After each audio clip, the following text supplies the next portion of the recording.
need to understand, we, I mean Muslims, and those who study Islam who are not Muslims, we need to understand the nature of Islam before we say, let us redefine the nature of Islam. So the first issue that we need to avoid is confusing Islam with Muslims or Muslims with Islam. The second issue is when, for example, we discuss Islam or Islamic principles and then we want to measure it by our own desires.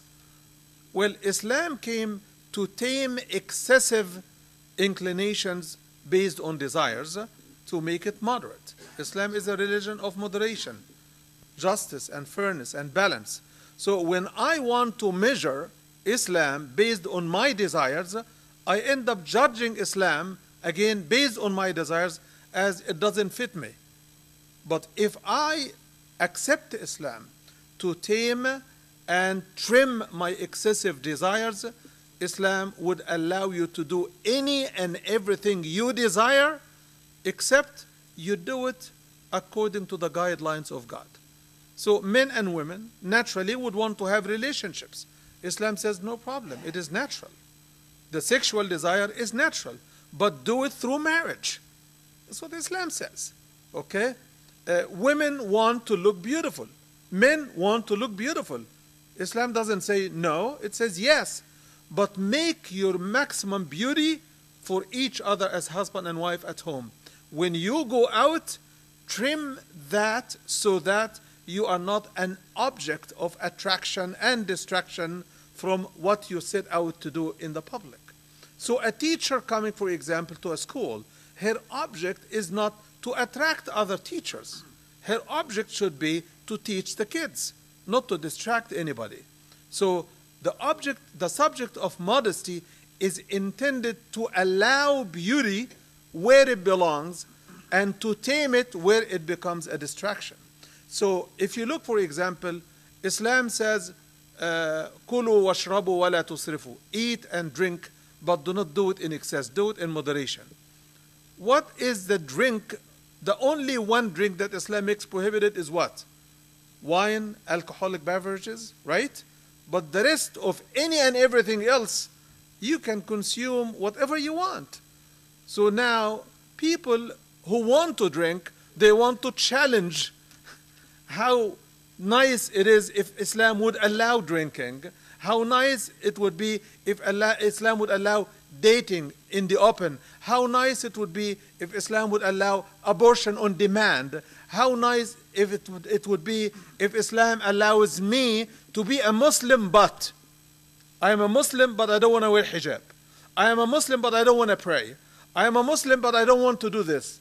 Well, this Muslim but attitude is dangerous because it bears on the issue and the desire of wanting to claim to be a Muslim, yet to custom tailor an Islam that is absolutely not going to be joined by anybody else. It is my Islam. It is not a community even Islam. It is my kind of Islam. And unfortunately, after 9/11, we started to hear, while Islam says this, but I don't really believe in that. Well, Islam has rules for peace and has rules, yes, for war. And we shouldn't be shy. Any community, any nation that has any degree of respect for itself, they have also rules. If you are a peaceful citizen, they have rules for you. But if you transgress your limits, they have laws to deal with that, right? So there is no nation that says, I am a peaceful nation, I will never engage in war, and I will be peaceful forever, and it survived the attacks or the manipulation of others. And if you want to take Sweden as one country, then one out of how many? And it is an experience after all, okay? So one has to look for the reality of man. Man, if given to his own nature, it has the most beautiful natures of all: righteousness, beauty, love, care, compassion. And it has the most awful natures as well: aggression, manipulation, control. All of those natures are humans. So we needed an arbiter to tell us how to manage all of this parts of us so that we can all live in peace. So as a matter of reality, Islam puts a very comprehensive guidelines for our way of life, so that when at war, you live by rules. When at peace, you live by rules. When married, you live by rules. When not married, you live by rules. When you are in charge, you have rules. When you are the citizen or the employee or the follower, you have rules, so that everybody knows. And the ultimate purpose of Islam is to bring peace in the world. And this is not the fluffy kind of peace talk that people exchange from time to time to feel good about the word peace. This is peace that is entrenched in managing our desires, managing our resources, managing our relationships fairly and justly, so that I have peace and everybody else around me also has similar peace. So we spoke about confusing Islam and Muslims, or vice versa. We also talked about custom tailoring Islam to meet my desires, also creating false contradictions. People, especially after 9/11, they challenged us as Muslims, especially Muslim leaders, and some of us crumbled under that pressure. And I'm saying this literally, crumbled. That either you Muslims declare yourself as peaceful people and never talk about war or defending yourself or anything like this, or else we will make you cast out of our society. Yes, we Muslims are peaceful people by definition of our religion, by the mandate of our faith and belief. But that does not mean that we lose the right to defend our rights as Muslims, whether as members of a society or as nations or states. Like everybody else, we should stand for our rights. And anyone who doesn't have knees or spines to help him stand, they should not speak for Islam.